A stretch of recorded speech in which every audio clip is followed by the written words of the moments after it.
de la República Dominicana a los Estados Unidos y a Puerto Rico. El domingo pasado prediqué en la iglesia Maricao en Puerto Rico, que es una iglesia de montaña. En esa montaña se cultiva café, se cultiva plátanos, guineos, y yo reté a mi congregación y le dije: yo voy a decir algo que crea que es diferente, levante la mano. El pueblo puertorriqueño que emplea a los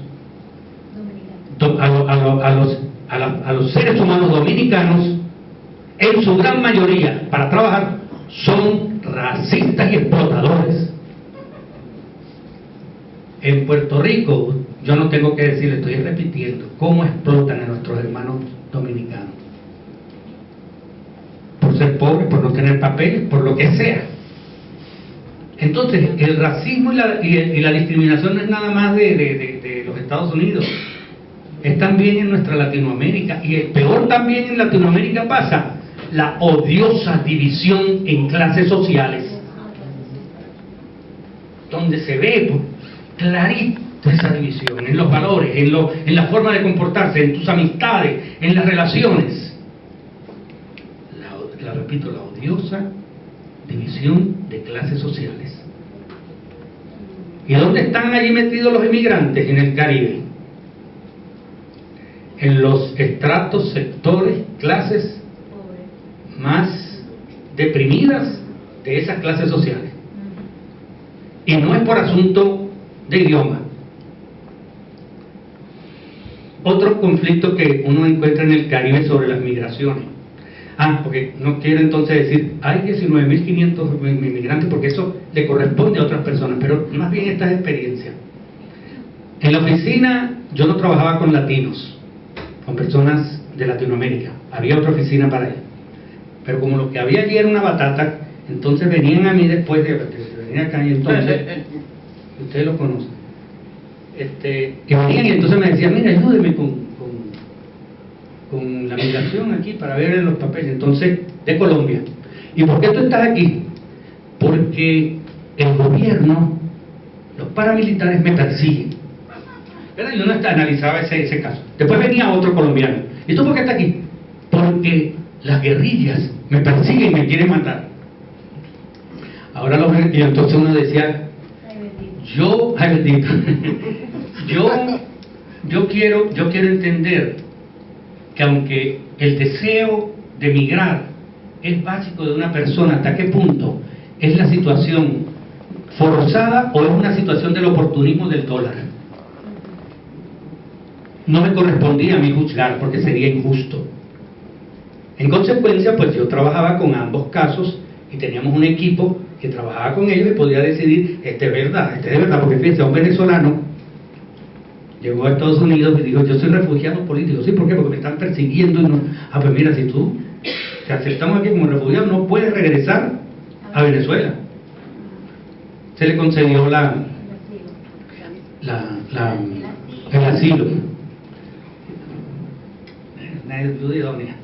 Entonces, en el tiempo le hicieron un seguimiento así al random, al azar, y le consiguieron que había ido a Venezuela y había usado unas tarjetas de crédito. Por ahí fue donde lo agarraron. No, fue Colombia. Bueno, se metió por Colombia, pero usó pero usó la tarjeta de crédito en Venezuela. Sí, pero no fue a Venezuela, sino que se fue a Colombia y después pasó ahí. Le quitaron el asilo, porque ahora los venezolanos están abusando, están abusando de esta situación, diciendo que son perseguidos políticos, y le compran. Yo tengo dos amigos así. Compran a los periodistas para que pongan una nota en el periódico donde les digan que fueron amenazados. Y eso es porque esas son las cosas que tienen que... Pasó también así con ustedes. No, que en Dominicana también está pasando con los venezolanos. Sí. El asunto del túnel que mencionaba la hermana, que comienza en Ecuador, es Ecuador, Venezuela, incluso de África, de Ghana específicamente. Llegaron a mi oficina así, dicen. Y en Venezuela, bendito, perdió el pasaporte porque se lo robaron. Llegó a Venezuela, de Venezuela pasó a Colombia, de Colombia pasó a Costa Rica, de allí a México, cuando ese túnel todavía funcionaba. Mi situación que quiero presentarles es que no puede haber en el Caribe un apoyo, una pastoral para las migraciones responsable y justa si no se trabaja no desde arriba hacia abajo con los inmigrantes, sino en compañía de ellos, junto a ellos. Creo que ese es el ministerio que tú estás haciendo, hermana. ¿Cómo es tu nombre? Despiértame ahí, por favor. ¿Cómo es tu nombre? Diana. Es el ministerio que tú estás haciendo, ¿verdad? Con las mismas mujeres y niños que son migrantes. Y junto a ellos es que tú desarrollas. Esas comunidades de base es lo que nosotros tenemos que hacer, porque es verdad, por lo regular cuando nosotros tratamos de ayudar, o estamos sirviendo a otros grandes señores, o estamos dándole las migajas que arrojamos de la mesa. Y es lo que tenemos que nosotros preguntarnos. ¿Es posible que si en Estados Unidos hay mayores leyes justas por una migración más justa, que haya realmente justicia para los inmigrantes? Hermano, para mí, con un sistema que vive, con un sistema que se genera, con un sistema que se goza, en un capital que produce un trabajador el cual explota, no puede haber justicia bajo ninguna circunstancia. Entonces también el asunto es ideológico, y lo planteo ya a nivel, y tomo la responsabilidad individual. He encontrado en el proceso venezolano, en el proceso boliviano, en el proceso de estos países del ALBA, que hay mayor justicia evangélica para los pobres que en el sistema político donde crecí, me formé, trabajé, tuve mi familia. Es ideológico. ¿Cómo entonces trabajar desde una comunidad de base?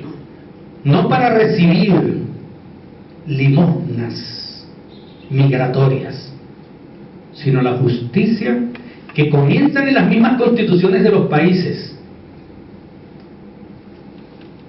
donde se garantice el derecho humano a todo ser humano independientemente de donde nació. Sueño bolivariano, no sueño de Lincoln. Por cierto, Abraham Lincoln, él fue el que liberó a los esclavos, ¿verdad? ¿Verdad? Sí, no, Abraham Lincoln fue, no, ¿quién fue? ¿Quién liberó en los Estados Unidos a los esclavos? Abraham Lincoln, republicano, y tenía 102 esclavos. Esos son nuestros héroes. Porque hay un mensaje, y en eso es importante el lenguaje, hay un mensaje que nos dice cómo deben ser las cosas y no lo compramos. Continúo en el Caribe. De Haití a la República Dominicana y a Estados Unidos o viceversa. Ya hicimos la comparación de los refugiados cubanos y haitianos, pero también hay otra cosa también de los refugiados. Yo trabajé también con refugiados del este de Europa, los países de la Unión de Repúblicas Soviéticas, inmigrantes supercapitalistas, pero eran seres humanos y eran también refugiados allá. Esa gente ni siquiera tenía que pasar por la oficina, llegaban porque los mandaban. Mira, y esta es la oficina que la iglesia presbiteriana tiene, Ángel Suárez, que te puede orientar. Máximo mediodía se quedaban porque pasaban a las iglesias y otras, y ahí se hacían miembros de todo. ¿Por qué? Algunos no hablaban inglés. Europa. El color de la piel. E hice un análisis sobre eso para la iglesia presbiteriana, cómo el blanco europeo encontraba en sus migraciones mayores oportunidades que el negro haitiano o el negro dominicano. Y ahora lo último, yo con esto voy a terminar, ¿verdad? Porque no quiero abusar de un tiempo de ustedes así. No, que te está esperando un policía allá afuera. 3 veces ya pasó, 3 veces. Que las migraciones internas las describimos muy regularmente de la ruralía a la urbanidad, ¿verdad? A las zonas urbanas. Pero hay una migración que no está siendo todavía conseguida, que son las inmigraciones indígenas. Perdón, las migraciones indígenas. Y los grupos indígenas que desaparecieron en la mayor parte del Caribe, que los aniquilaron, pero que todavía permanecen en Venezuela, en Colombia, en Panamá, México en México, y en Perú, Guatemala. Sí, pero estoy hablando del Caribe. El Caribe también incluyendo Centroamérica, que todavía permanecen. En Cuba acabaron con ellos, ¿verdad? Con los indígenas. En Puerto Rico, No, los españoles se lo comieron. los taínos, sí. Los un mataron. paréntesis para que lo sepan. Un indio, no debo decirle, un indígena, un aborigen, un aborigen De los pueblos originarios. puertorriqueño, un grupo de ellos, como cuando veían a los españoles, los veían en esos caballos tan grandes y con el reflejo del sol, la armadura que les sobresalía, pensaban que eran dioses, que venían del sol también. Y todo, oye, entonces, un hijo de su papá y de su mamá, de verdad, agarró a este español, lo llevó al río allí en Añasco, en un pueblo de allá, y lo metieron en el río para ver si se ahogaba, no era Dios, y si no se ahogaba, era Dios. Pobre español se ahogó. Pero fue, este es un paréntesis, y muchos me dicen, no, eso no sucedió así, eso sucediera o no haya sucedido, ¿verdad? Porque eso viene de la narrativa, de las crónicas de los españoles mismos, ¿verdad? Salazar Sánchez se llama ese señor, algo así. Salcedo. Nos demuestran cómo nosotros, con tanta apertura para los que vienen hacia nosotros, mientras no estemos contaminados con el asunto de la clase social. Otra situación que quiero compartir, a mí en el término del lenguaje, es que estoy regresando, es que se me había pasado. Yo prefiero hablar de países dependientes que de países subdesarrollados o poco de desarrollo. Porque cuando me dicen países de poco desarrollo, porque entonces hay una imagen ideal de cuál es el desarrollo. Y en esa imagen ideal del desarrollo yo estoy por debajo. Pero es que a mí esa condenada imagen de desarrollo no es la que me gusta, ni es la que va a traer justicia a mi gente. Entonces yo sí puedo decir que yo vivo y soy miembro de un país en dependencia, porque la gran mayoría de nuestros países son países dependientes y continuarán así hasta tanto tú y yo no hagamos algo al respecto. ¿Qué pasa también? ¿Hasta dónde los mismos inmigrantes estarán dispuestos a organizarse para, bajo una perspectiva espiritual, trabajar por sus derechos humanos, por la justicia? No. Usted no, discúlpame, no terminó de narrar la migración de los aborígenes. Usted estaba contando y lo contó y no terminó. Tienes razón. Se ahogó.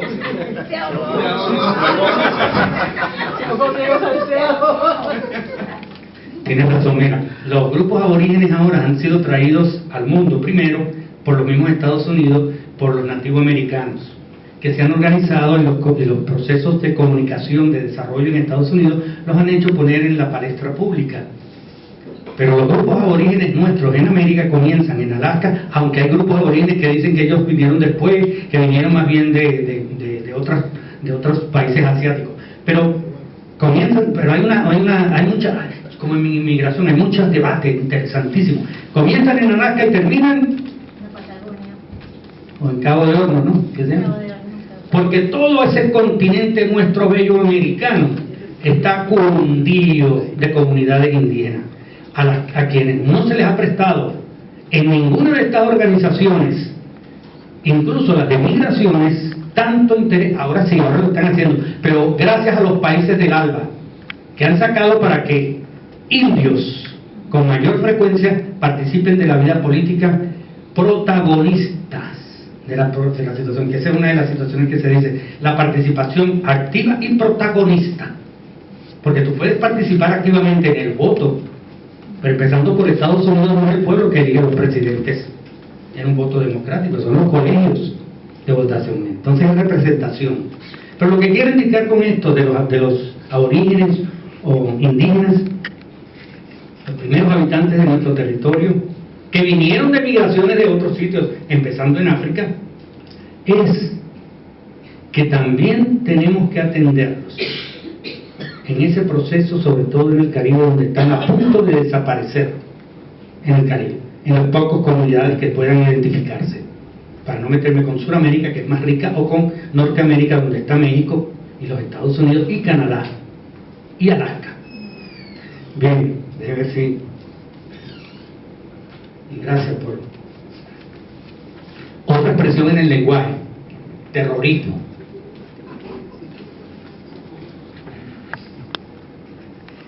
Cuando yo soy un joven que creo en mi país, me enlisto en las Fuerzas Armadas de mi país porque creo en mi país, y me dan un trabajo y me entrenan para meterme en una habitación con aire acondicionado, con la más alta tecnología, y desarrollo drones para eliminar con bombas a seres humanos, con quienes yo estoy en desacuerdo. O sea, no Ángel Suárez, estoy poniendo el ejemplo, estoy en desacuerdo y los elimino. Eso es terrorismo, y terrorismo de Estado.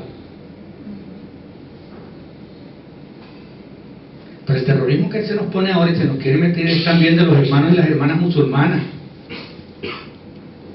Hasta las películas, mire, usted busque películas de acción dramática, de guerra, si a usted le guste, y es el bendito pueblo estadounidense invadiendo, disparan mejor, las pegan todas, eliminan todo lo que son los héroes, ¿verdad?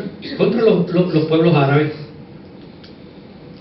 La paz vendrá en este mundo cuando los Estados Unidos agarren a todos esos soldados que estén allí y los traigan para su país a sembrar papas, a sembrar maíz, a hacer carreteras. Y si nosotros los venezolanos queremos destruirnos en una guerra civil nosotros, ese es problema nuestro. Y hasta tanto no suceda esa situación imperial,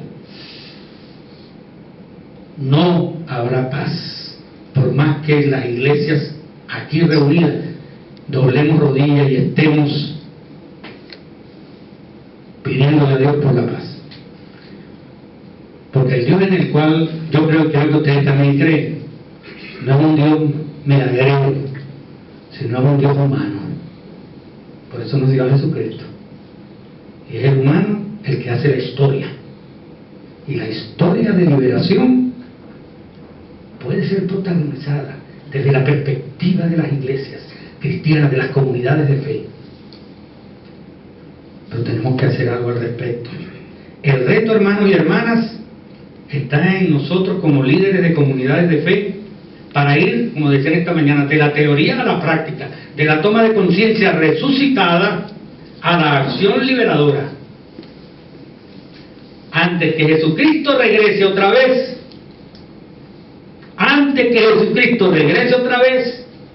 vamos a tener a las nuevas generaciones de nuestra gente a quienes no estamos sirviendo.